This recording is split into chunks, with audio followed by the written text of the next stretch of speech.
లక్ష్మీదేవి పద్మావతితో కయ్యం మొదలు పోయే చిన్న దాన మాటలు బాగా నేర్చిన దాన ఎంత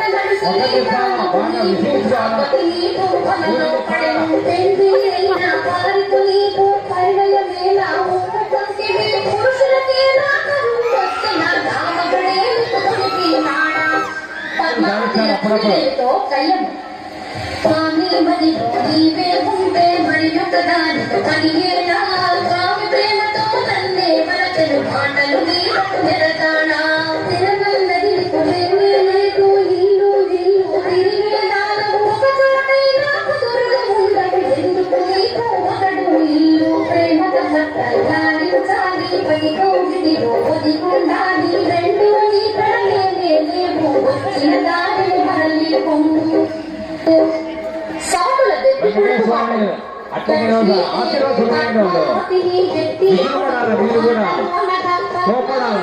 లక్ష్మీదేవి మాటలు అని ఇద్దరు మాటల మాటలు వింటూ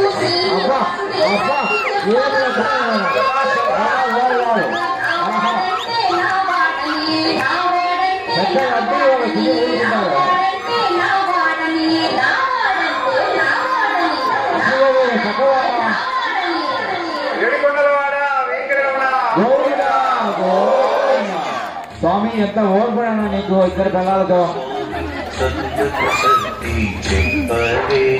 శ్రీనివాసుడు చిత్రియాసములు వెనుకపోడు ఎవరు చేస్తామండి ముద్దులు ఇద్దరిని ఎవరు అగసాటపడమండి పాదము పెట్టినంతనే అంజనాద్రి అంజలి ఘటించే లక్ష్మీదేవి పక్కవమ్మ రెండవ పాదము పెట్టినంతనే వృషభాద్రి ఎంతో ఆనందించే మూడవ అడుగు వేసినంతనే నీలాద్రి పదములు కడిగే నాలుగవ అడుగు వేసినంతనే శేషాద్రి గొడుగు పెట్టే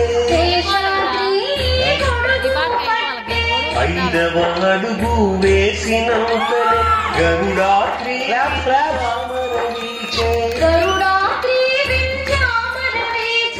ఆరవ అడుగు వేసినంతనే నారాయణాద్రి గానము చేసే ఏడవ అడుగు వేసినంతనే వెంకటాద్రి గోవిందనియే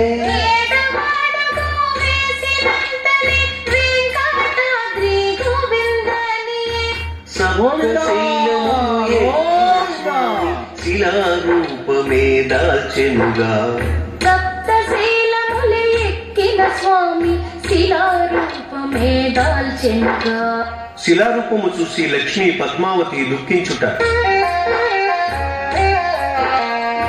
దివలు ఇద్దరు వెనుకకు చూడ స్వామి తానరాడాయే సవతులు ఇద్దరు పరుగున వెళ్ళి శిలారూపమే చూసినుగా శిలారూపమే చూసినుగా చలనము లేని స్వామిని గాచి పలుకేలే పతినే చూసి పదముల చెంతని శిరమును వాల్చి గోడు గోడు నా విలపించెనుగా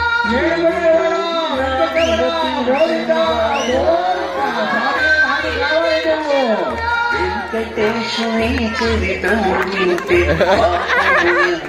తొలగు గదా ఏడు కొండలు ఎక్కిన వెంటనే మనసే పరవశముందుగదా.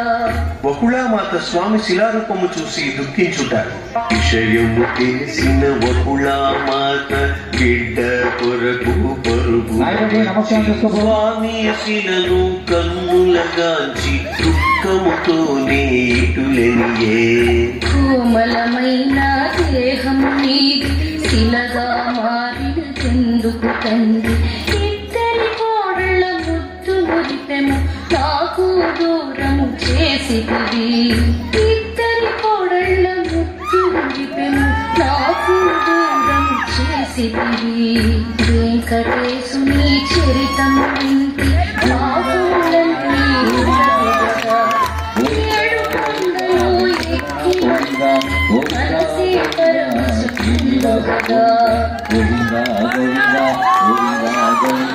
వేడుకొండలవాడ వెంకటరమణ గోవింద